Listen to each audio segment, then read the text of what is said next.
Et coucou, cher art journaliste, c'est Marie de l'âme du féminin.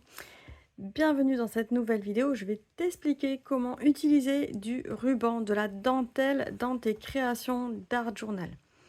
Parce que oui, il est possible d'utiliser plein de matériaux différents dans notre art journal. On n'est pas obligé d'utiliser que de la peinture, de l'aquarelle ou des collages.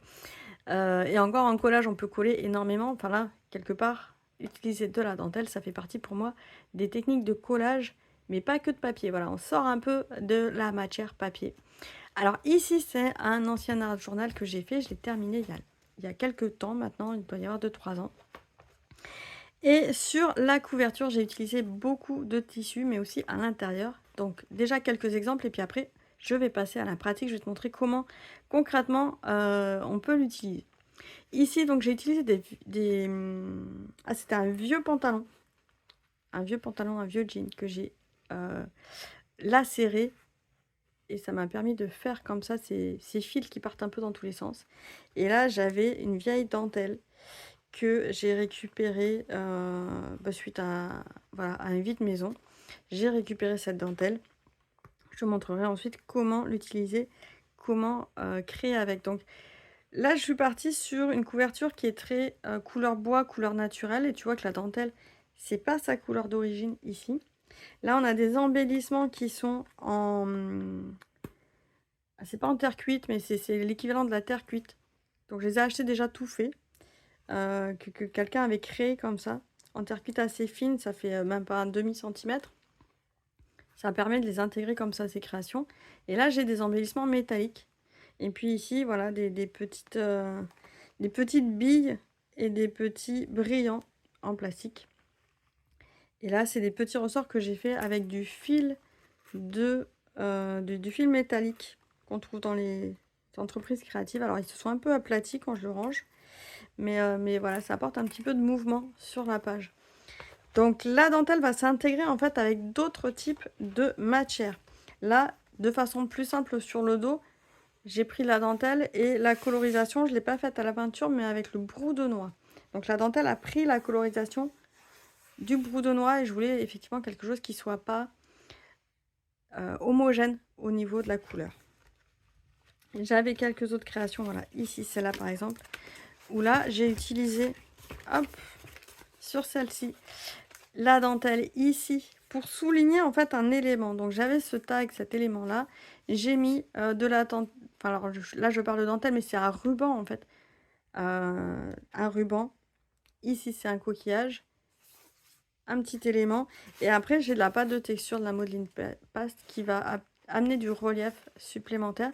Et donc, dès qu'on amène quelques éléments autres un peu organiques, bah, tout de suite, l'élément dentelle, le ruban, il va prendre sa place très facilement dans la création. Ici, ben voilà, deuxième page. C'est vrai que sur cet album-là, j'ai beaucoup de faits de création dentelle. Ici, en fond, ni vu ni connu, c'est très très fin. Hein. On a la photo et l'élément dentelle. Et puis voilà, des petites spirales, du fil derrière. Là, c'est de la dentelle. Ça doit être de la dentelle que j'ai prise sur certainement un bas, donc un collant. Donc quand on a un vieux collant troué, etc., ben, tac, on coupe la dentelle. On fait autre chose du reste. Et encore qu'on peut même utiliser le reste comme des compresses. Des fois, j'utilise aussi des compresses. Ça fait cet élément textile qu'on peut insérer et qui se retrouve comme ça dans notre page d'art journal.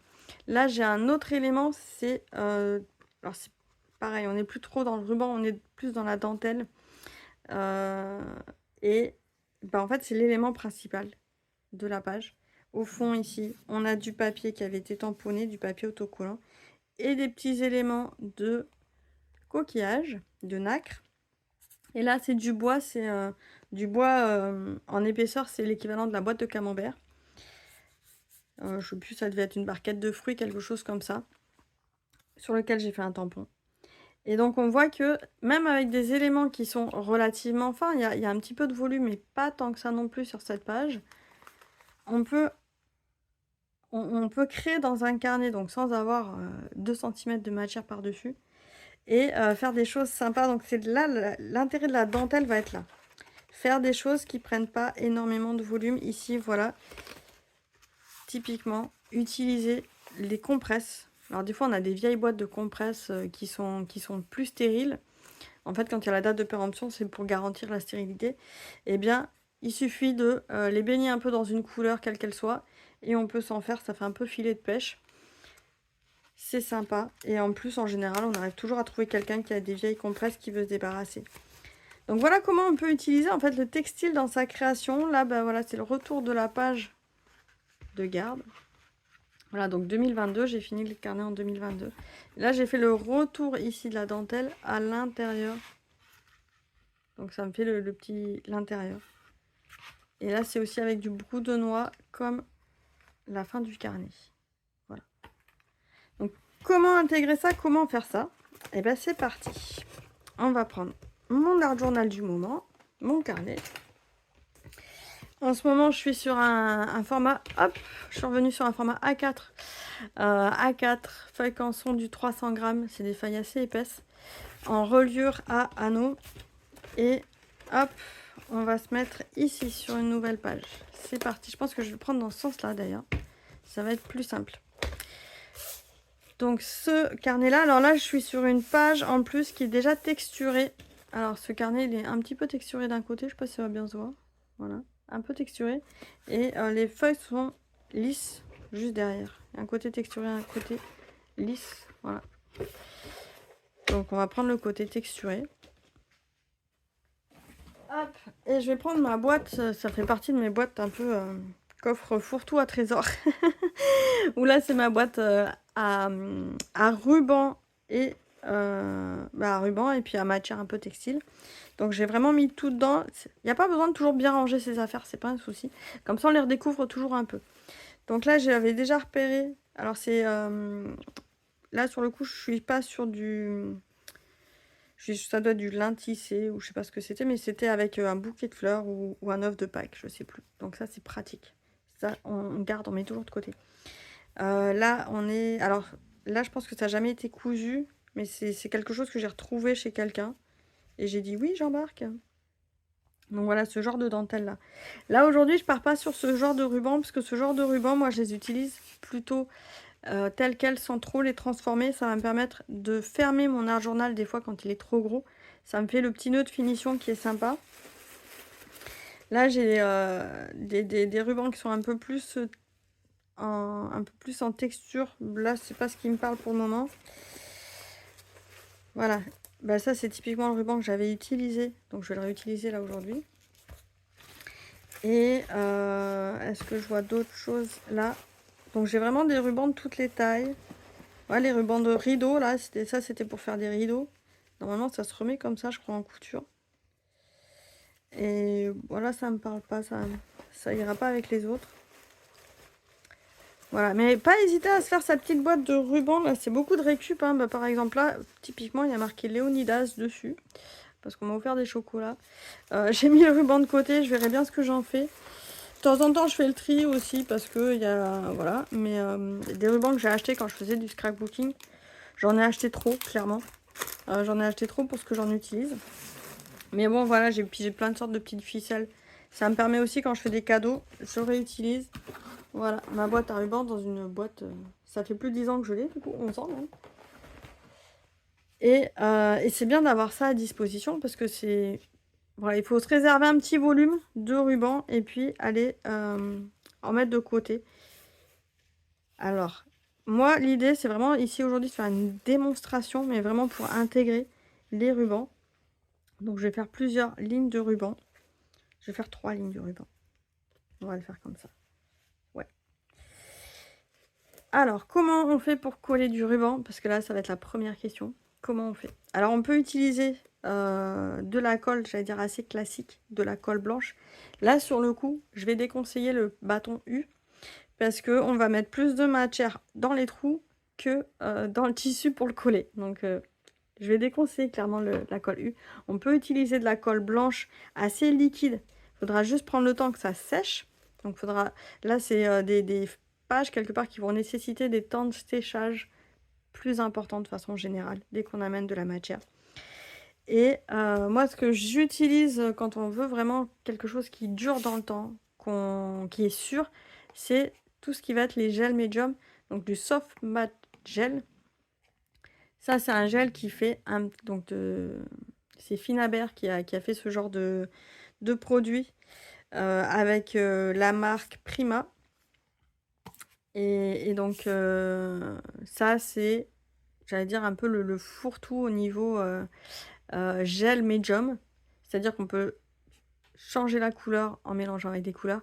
Ça sert de colle, ça sert de liant, ça sert un petit peu de vernis transparent aussi.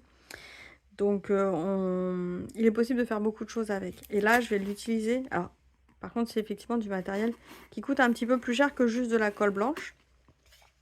Il y a un petit couvercle par-dessus. Hop. Parce que c'est un produit qui a tendance à vite sécher. Donc, en général, on se sert et puis on referme. Donc, je vais le mettre ici, comme ça, il reste à la caméra. Et voilà, ça fait vraiment une gelée. Hein. Ça ne se renverse pas. Et l'avantage, c'est que contrairement à la colle liquide, où la colle liquide, ça va tendance à dégouliner de partout. Là, vu que c'est de la gelée, ça colle, ça ne coule pas. On va pouvoir l'appliquer de façon plus précise et de poser son élément sans qu'il bouge. Et de reposer après ces éléments au fur et à mesure sans qu'il bouge à cause de la colle qui n'arrête pas de bouger. Donc là, je le prends avec un pinceau. Normalement, il faut un pinceau à colle. Mais bon, celui-là, il est tellement vieux de pinceau. Donc là, soit je le mets sur l'élément que je veux coller, soit je le mets sur ma page. Là, par rapport au ruban, je vais plutôt le mettre sur ma page parce que sinon, ça va passer à travers les trous. Donc j'en applique bien une bonne couche. Là, sur ce genre de matière, on n'est pas radin. Il faut de la couche, il faut de l'épaisseur. Hop, je vais appliquer le ruban. Alors, je ne l'ai pas découpé parce que je découperai tout à la fin. Comme ça, je suis sûre que ça va jusqu'au bord de ma page. Et là, je reprends mon pinceau avec de la matière dessus et je reviens dessus. On peut faire exactement la même chose avec la colle blanche. Et là, l'idée, c'est qu'en fait, le tissu, il va se retrouver piégé entre les couches de gel. Et là, on est sûr qu'il ne bouge plus. Il ne bouge plus. Et alors, il faut être assez rapide quand même. Encore, ça va, on n'est pas en plein été. C'est des choses que je ne fais pas forcément en plein été parce que ça sèche très très vite. Enfin, moi, je suis dans le sud de la France et je peux dire que ça sèche vite, très vite. Et là, j'enlève un petit peu le surplus. Quand on est... Alors, si par exemple, on peut coller des boutons ou des éléments métalliques aussi, de la même façon. Mais dans ce cas-là, là, j'enlève le surplus parce qu'en fait, je veux quand même garder au niveau du toucher l'expérience du relief de mon tissu. Hop, et je vais faire la même chose pour le deuxième ruban. Donc, je mets de l'épaisseur.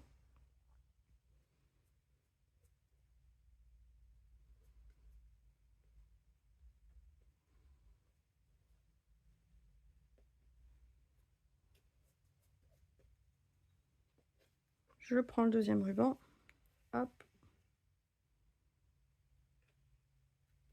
Je l'ai fait chevaucher, c'est plus sympa. Ça fera un petit effet. Je le positionne. Hop. Et rebelote. Là, je viens aplatir. Ça permet et d'aplatir et d'enlever le surplus de matière.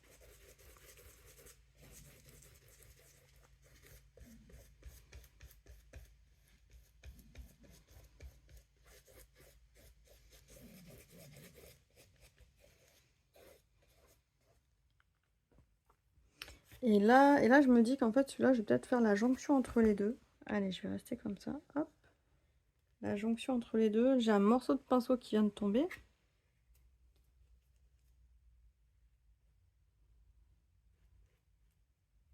Donc c'est pour ça que quand on a des petits bouts de dentelle comme ça, on peut récupérer sur les sous-vêtements. On peut récupérer sur des nappes, des vieilles nappes, des choses comme ça. Ou des fois dans les vides-greniers, on en trouve aussi. Eh bien, on va pouvoir s'amuser après avec. Des fois même sur des cadeaux, hein, les emballages cadeaux, des choses comme ça. Hop. On va pouvoir récupérer la dentelle qu'il y a et la mettre de côté. parce que moi j'en achète pas de la dentelle, à chaque fois c'est de la récup. J'ai acheté des rubans, oui, quand je faisais du scrap à l'époque où je faisais beaucoup de scrapbooking, où je voulais le ruban avec le petit message dessus, le petit logo, etc.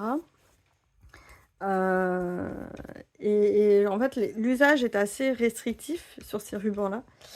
Mais par contre les rubans ça a toujours été de la récup. N'hésitez pas à aller des fois dans les vides-greniers et aussi dans les friperies. On va en trouver dans les friperies, puis des fois les gens ils savent pas toujours quoi en faire. À part les couturières, mais dans ce cas-là, les couturières, elles savent trop bien que c'est précieux. Voilà. Et donc là, j'ai fini, hop, le collage. Là, je mets vite mon pinceau à tremper parce que ça sèche vite et ça colle. Donc ça colle les poils du pinceau. Il faut considérer que c'est comme si on travaillait de la colle avec son pinceau. Donc réserver un pinceau spécial colle et on referme. Donc on peut utiliser d'autres types de colle que ça, le soft matte gel, pour les coller. C'est juste que là, vu que c'est du gel, mes rubans, j'ai pu les coller très rapidement et puis ils se sont pas mis à bouger pendant que j'étais en train de travailler l'autre ruban. Là, je vais couper grossièrement. Je recouperai plus tard. Ça va me permettre de continuer à travailler ma page sans avoir les surplus qui sont sur les côtés.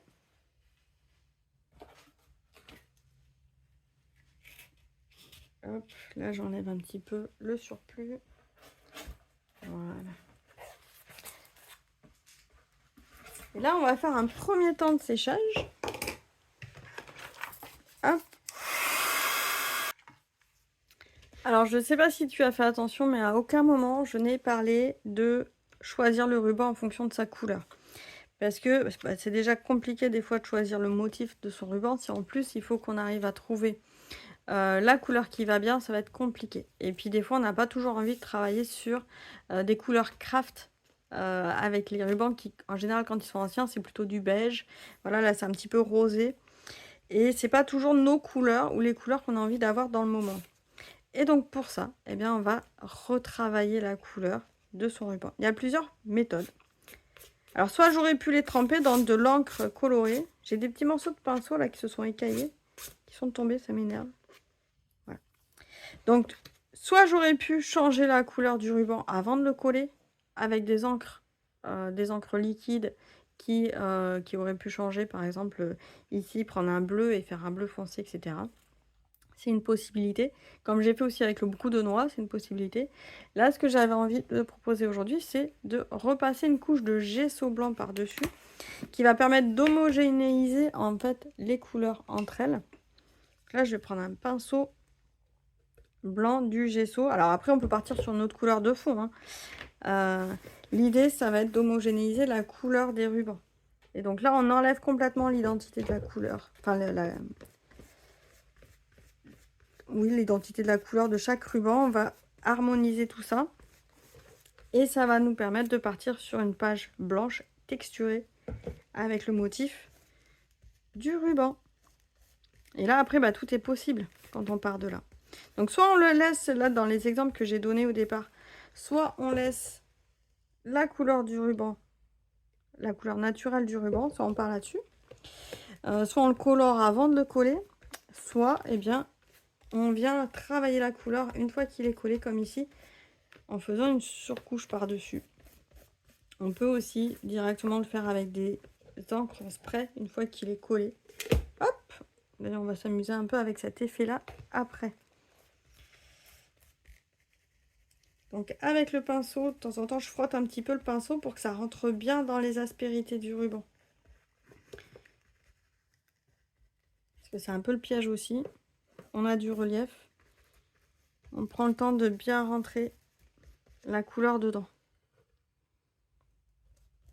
Et un peu comme on l'a vu tout à l'heure avec le gel, il faut faire attention à pas trop mettre de peinture pour garder la notion de relief. Sinon, ça sert à rien de mettre un ruban. Donc on met de la peinture, on met de la matière, mais on vient quand même un petit peu la lisser pour garder notre effet de matière. Et là, je mets de la peinture blanche de partout. Comme ça, avec la couleur que je vais remettre par-dessus, parce qu'après, j'ai prévu des encres liquides. J'aurai le même effet partout.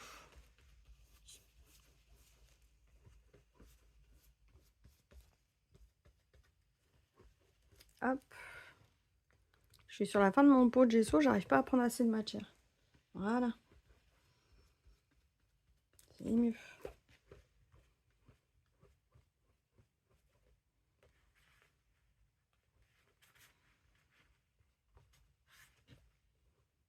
Hop, hop, hop. Et voilà.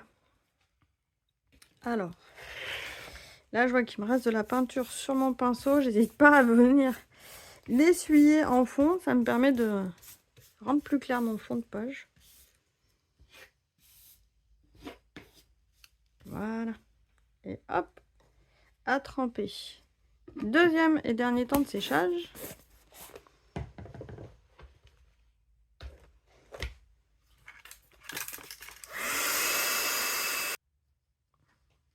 Une fois que c'est sec, alors moi j'ai des petits endroits là sur les côtés, c'est pas forcément bien sec, mais c'est pas grave. Et bien on va pouvoir coloriser. Là pareil, on peut coloriser de la façon dont on veut. On peut continuer sa page, on peut mettre des tampons, des pochoirs, on peut faire énormément de choses. On peut colorer donc sa page avec de l'aquarelle, avec des encres, avec de la peinture. Moi je vais choisir de la peinture liquide.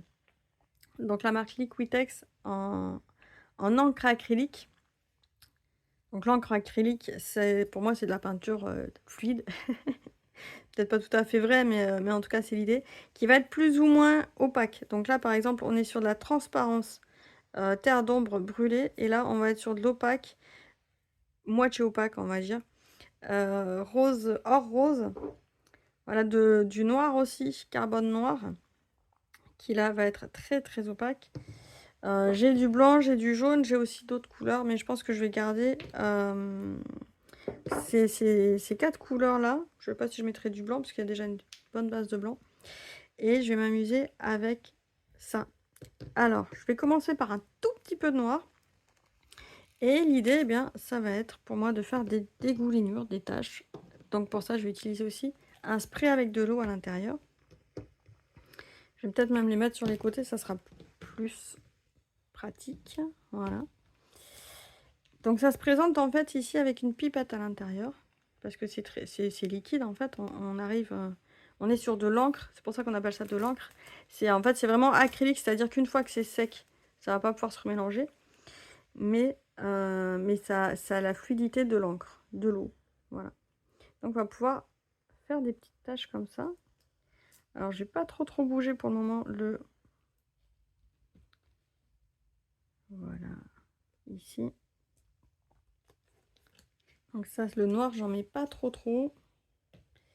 Je vais être assez rapide quand même, histoire que ça sèche pas trop, parce que j'aimerais faire des petites dégoulinures. Hop. Voilà. C'est juste de l'eau, hein. Ça permet d'infuser en fait la couleur. Je vais faire marron d'abord. Hop.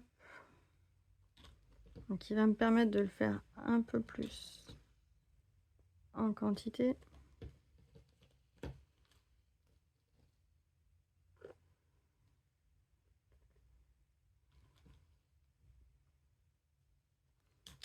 Et là, je vois tout de suite, hop, que ça va filer. Donc, je viens tamponner un petit peu. Hop, avec le marron, pareil. On rajoute de l'humidité, ça infuse. Et ça fait cet effet un peu infusion aquarelle qu'on aime bien. Enfin, moi, j'aime bien. Qu'on cherche à faire. Des fois, on ne sait pas toujours comment la faire. Et ben, en fait, voilà. On y va, on met de l'encre. Et on vient tamponner. Le fait de tamponner, déjà, ça diminue la concentration des encres. Ça la dilue. Et donc ça nous éclaircit. Et puis ça évite en fait les grosses flaques qui viennent couler un petit peu plus loin. Et enfin, donc j'ai commencé par les plus foncés, histoire de ne pas les faire manger la peinture la plus claire. Hop. Ah voilà. Alors, il m'en reste au fond. Il faut juste que j'arrive à la prendre. Ou pas. Donc je vais bien la mélanger. Hop, et on va verser directement. Tac, tac, tac. J'aime beaucoup cette couleur qui est rose or, iridescent. forcément. Et j'aime beaucoup ça. Et celle-là, elle est un peu plus opaque. Le noir est très opaque. Le marron est transparent. Et on arrive, voilà. Et là, on vient aussi chercher... Alors, ça se mélange moins, elle est plus visqueuse aussi. Mine de rien, elle est beaucoup plus visqueuse. Et on va venir tamponner pareil, tapoter.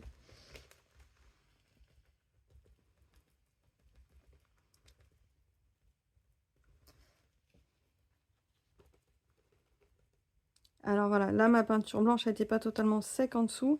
Et d'avoir rajouté de l'eau, l'humidité, ça m'a réactivé mon gesso qui était en dessous, qui n'était pas complètement sec. J'ai été trop rapide dans mes mélanges, dans ma création. Et dans mon temps de séchage. Je vais remettre un tout petit peu de noir, je vois qu'il manque un peu de noir ici pour faire contraste.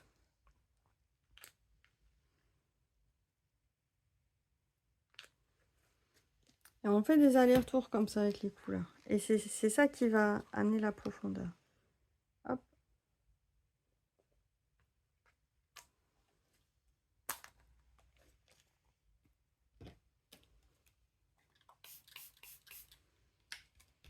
On peut y aller avec le doigt aussi. Donc le doigt, ça va permettre d'étaler la matière, ou le doigt, ou si on veut prendre un pinceau, il n'y a pas de souci. Et ça permet d'étaler la matière sans la retirer. Le chiffon, ça va retirer la matière. Voilà.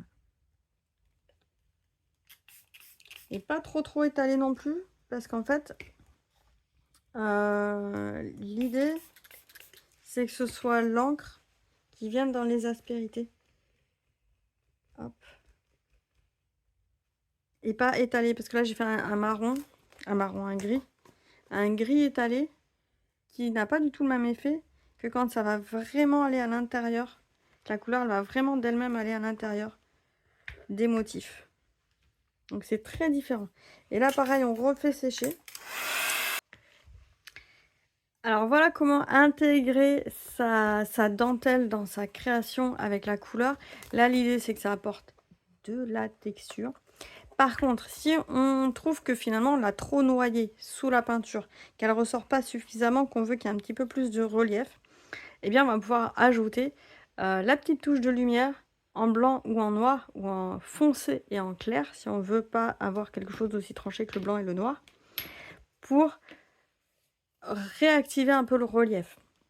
Voilà, donc là, par exemple, si on voit que d'en haut, bah, à travers moi mes taches de couleur, peut-être on perçoit moins le volume apporté par les rubans, par la dentelle. Donc, bah, pour ça, je vais prendre un petit peu de gesso. Alors, j'essaie de trouver une spatule. Bon, je vais prendre un pinceau qui soit propre. Il n'y a pas besoin de beaucoup. J'en prends un petit peu là au fond du pot. Je le mets sur mon doigt. Alors, même si mon doigt il est un peu noir, c'est pas grave. Là, l'idée c'est d'en prendre vraiment. Je vais mettre ici, je vais déposer un tout petit peu au bout de mon doigt. Une couche fine. On peut le faire aussi avec du fusain blanc, des craies blanches. Et on va, mais très légèrement, frôler les supports. Et là, en fait, ça va, sur les crêtes, on va déposer comme ça la couleur. Et en fait, ça va faire ressortir la matière. Donc, on y va tout doucement en caressant, en fait. Et on vient caresser comme ça. Alors, si on ne veut pas aussi trancher que le blanc, on peut prendre du doré, on peut prendre de l'argenté. Ça se fait très bien au doré aussi. Cette petite couche dorée qui va passer par-dessus. Et là, on voit hein, le côté, j'ai passé du blanc, on retrouve le motif. Là, j'ai pas encore passé le blanc. Le motif est moins voyant. Donc, c'est une histoire de préférence. Mais là, c'est vraiment la dernière petite couche. Alors voilà, j'ai mis un petit peu de blanc, c'est pas grave. Je peux rediluer si je veux. Donc, je remets un petit peu d'eau.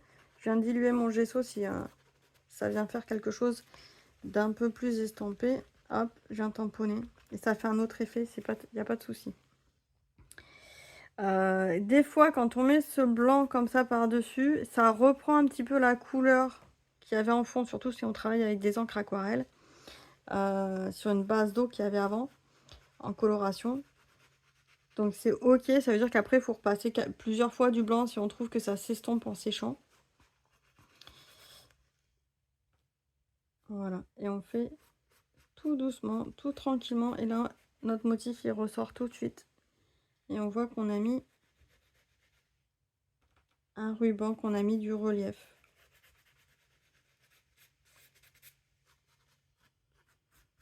Et après, on n'est pas obligé de faire la totalité du ruban. On peut juste se dire, bah tiens, il y a un motif là que je veux récupérer sur le ruban, que je veux mettre en évidence. On n'est pas obligé de faire toute la longueur. Par exemple, là, je me dis que je vais pas forcément... ici, pourtant, j'ai la texture. En plus, je suis en train d'étaler la peinture, donc c'est cool. Mais c'est pas cette texture-là que je vais remettre en avant. En tout cas, pas sur la totalité, mais là, juste sur le bord. Sur le lien entre ma page et le bord. Voilà. Et là, je me dis que je vais le laisser. Finalement, je vais pas couper ça. Je vais le laisser comme ça. Ça me fera une espèce de marque-page. Ça sera rigolo. Et donc là, c'est vraiment... Il n'y a vraiment pas besoin de beaucoup de peinture. Et là, je me dis pareil. Je vais faire des petites traînées blanches. Ça va estomper un peu ce fond là. Ça va me faire un petit rappel. Et après, on peut continuer comme ça sa page comme on veut. On peut rajouter d'autres types d'embellissements par-dessus. On peut écrire des citations. On peut refaire des tampons, des pochoirs. Enfin voilà, tout est possible.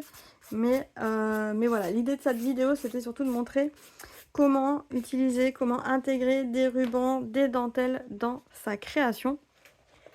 Dans sa création en art journal. On peut le faire aussi après sur des couvercles de boîtes de rangement. Voilà, moi j'adore cet effet-là. Et c'est très sensuel, c'est très tactile en fait, à travailler avec les doigts comme ça.